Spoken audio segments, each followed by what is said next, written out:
నీకు తోడుగా ఉండును, పగలు ఎండ దెబ్బలైనను నీకు యెహోవాయే నిన్ను కాపాడువాడు, నీ కుడి పక్కన యెహోవా నీకు తోడుగా ఉండును.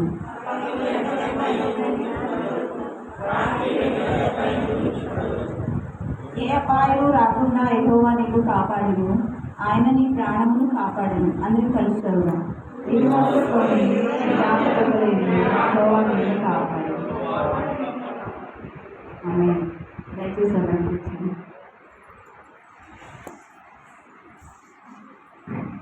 పోయిన వారం నేను కావాలనే గ్యాప్ ఇచ్చాను. ఎందుకంటే ఎవరైనా చెప్తారు అని చెప్పి కావాలని నేను చెప్పలేదు, చెప్పాలని ఉన్నా.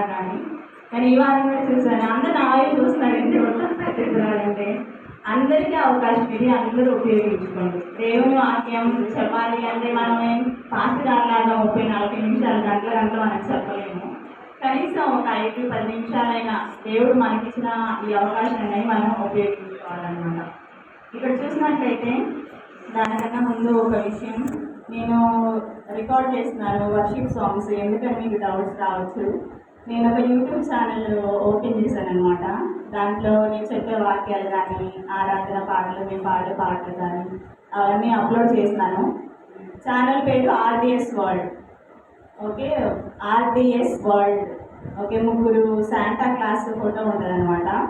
ఎందుకంటే సువార్త అనేది అన్ని విధాలుగా అందరికీ అందాలని చెప్పి, ఈ పాట దాని వాళ్ళు నేర్చుకుంటారు అని చెప్పి, ఈ ఉత్సవం అందరు చూస్తారన్న ఆశతో నేను ఒక్కొక్క సాంగ్ వారానికి వచ్చి రికార్డ్ చేసి దాంట్లో అప్లోడ్ చేస్తున్నారు. మీరు అందరూ యూట్యూబ్లో కనిపిస్తారు.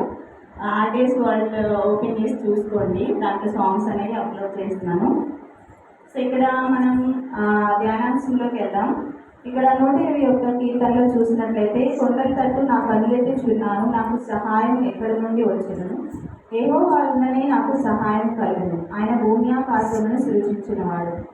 కొండల తట్టు కనులెత్తుచున్నాను అంటే కొండలంటే ఏంటండి? అవరోధాలు, అడ్డులు, ఆటంకాలు అన్నమాట.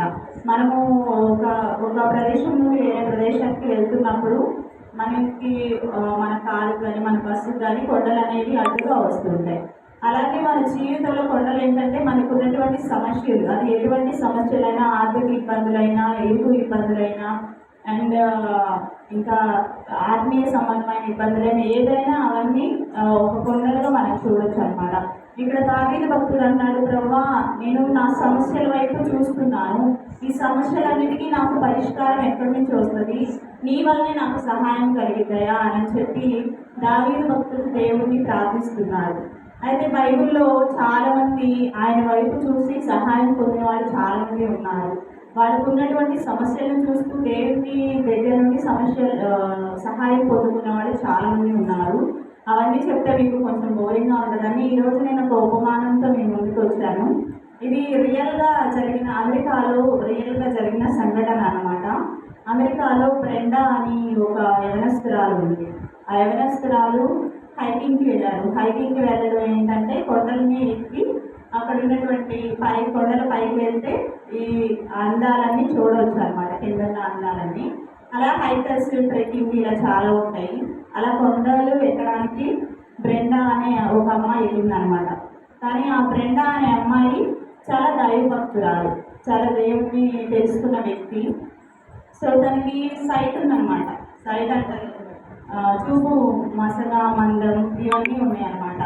అయితే మనకి ఇప్పుడు సైట్ వస్తే మనము కళ్ళజోడు పెట్టుకుంటాం. దానికన్నా అడ్వాన్స్డ్ ఇంకోటి వచ్చింది, ఏంటో చెప్పగలరా? లెన్స్, కాంటాక్ట్ లెన్స్ అంటారు. అంటే ఒక నల్లగుడ్డ ఆకారంలో లెన్స్ అనేవి ప్రిపేర్ చేసి ఇక్కడ నల్లగుడ్డి కనిపిస్తే మనకి క్లియర్గా కనపడదు. అలాంటి కాంటాక్ట్ లెన్స్ అమ్మాయి పెట్టుకునేది తనకి సైట్ ఉండడం వల్ల. అయితే ఏమైందంటే తను కొండ ఎక్కుతున్నప్పుడు ఆ కాంటాక్ట్ లెన్స్ అనేది పడిపోయింది ఎక్కడో.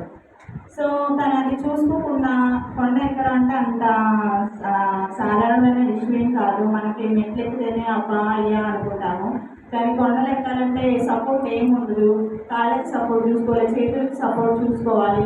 అంత కష్టపడి కొండ ఎక్కిందన్నమాట. కొండ ఎక్కినప్పుడు తను చూస్తుంటే తనకి ఏం కనబడట్లేదు. ఎందుకంటే తన కాంటాక్ట్ లెన్స్, తన కళ్ళలో పెట్టుకున్న కాంటాక్ట్ లెన్స్ అనేది ఎక్కడో పడిపోయింది. అప్పుడు తను చాలా డిసప్పాయింట్ అయింది. ప్రభా ఏంటి ప్రభా, నేను ఇంత కష్టపడి నువ్వు సృష్టించిన ఈ అందాలు చూడాలని చెప్పి నేను ఇంత కష్టపడి ఎక్కితే నాకు ఈ విధంగా ఆ, నా లెన్స్ పోయింది.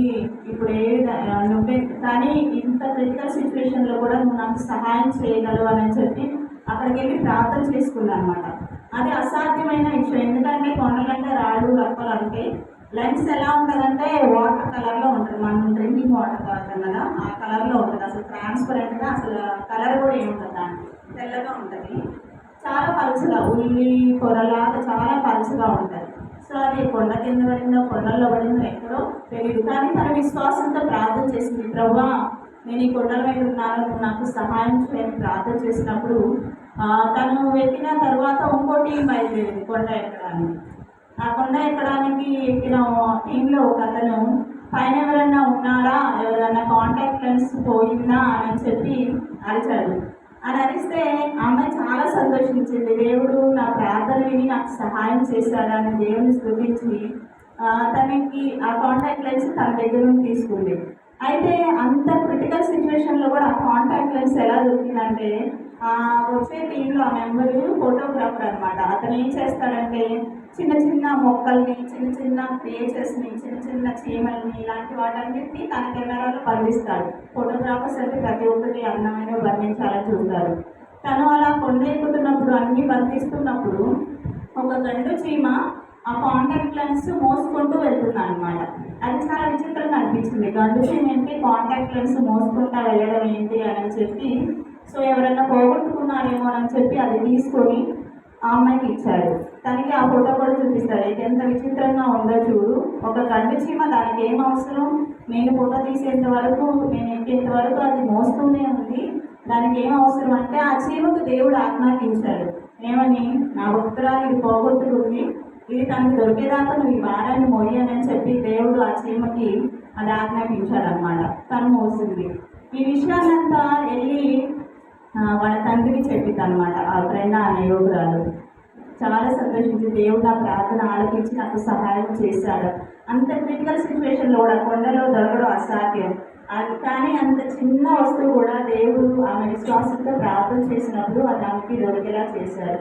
సో మనం కూడా మనకున్నటువంటి సమస్యల వైపు కాకుండా, అది ఎంత క్రిటికల్ సిచ్యువేషన్ అయినా సరే మనం దేవుడి సహాయం అడిగితే దేవుడు మనకి అది ఇంత విచిత్రమైనదని మనకి సహాయం చేయడానికి సిద్ధంగా ఉంటాడు. కానీ మనం చేయాల్సిన పని ఏంటంటే, ప్రభా పుణ్యాకాశాలను సృష్టించే మీరే నాకు సహాయం చేశారు అని చెప్పి దేవుని వైపు చూడడమే మనం చేయాల్సింది అనమాట. ఇంకా తన తండ్రి చెప్పినప్పుడు తన తండ్రి ఒక డ్రాయింగ్ రాశారు. ఒక గండు చీమ కాంటాక్ట్ లెన్స్ మోసుకున్నట్లు, అది చీమ చెప్తున్నట్లు, ప్రభా ఈ భారం ఎందుకు నా మీద ఉంచావో నాకు తెలియదు, కానీ నువ్వు మోయమనేంత వరకు నేను మోస్తాను దేవా అని చీమ చెప్తున్నట్లు అతను కూడా ఒక మంచి పెయింటింగ్ వేశాడు అనమాట. సో ఇంత క్రిటికల్ సిచ్యువేషన్లో కూడా దేవుడు ఆమెకు సహాయం చేశాడు. సో మనకి కూడా అన్ని విషయాలు మనం ఆల్రెడీ చాలా మేలు పొందుతున్నాం. ఇంకా ఎన్ని సమస్యల్లో ఉన్నా సరే, ఎన్ని అవరోధాలు ఉన్నా సరే, ఎన్ని కొండలంత సమస్యలు వచ్చినా సరే దేవుడు మనకి సహాయం చేసేవాళ్ళగా ఉన్నారు. అలా కొన్ని వచనాలు ఆయన సహాయం చేసే దేవుడుగా ఉన్నాడని మనం చూస్తాము. తర్వాత ఇది మొదలుకొని రాకపోకలేదు మీ దేవుడైన యెహోవానికి తోడుగా ఉంటుంది. మనం ప్రయాణాల్లో వెళ్తున్నప్పుడు మనము ప్రయాణానికి కావాల్సిన ప్రతి ఒక్కరు సిద్ధపరచుకుంటాం, బ్యాగ్ ఏర్పరచుకుంటాము, మంచిగా రెడీ అవుతాం, మంచిగా డ్రెస్అప్ అవుతాం. కానీ గౌరవ బస్సు టైం అవుతుందని ప్రభావ నీ స్తోత్రం నాకు ఆత్రం అని చెప్పి పరిగెత్తుతాం. కానీ కొంచెమైనా టైం కేటాయించుకొని, ప్రభావ నేను వెళ్తున్నాను, మీ దూత పరిచర్యకు రిలీజ్ చేయండి, నీ అగ్ని కంచెను తోడించండి, నా పాదములకు రాయి తగులుకున్న నీ దూతకు ఆజ్ఞాపించండి దేవా అని చెప్పి ఈ విధంగా మనం ప్రార్థన చేసుకోవాలి. ఎన్నో యాక్సిడెంట్స్ మనం చూస్తున్నాం. ఈ విధంగా దేవుని వైపు కనుక మనం చూసినట్లయితే ఆయన అన్ని విధాలుగా మనకి సహాయం చేసే దేవుడుగా ఉన్నారు. ఈ చిన్న వాక్యాన్ని దేవుడు దీవించి ఆశీర్వదించిన కాక. ఆమేన్.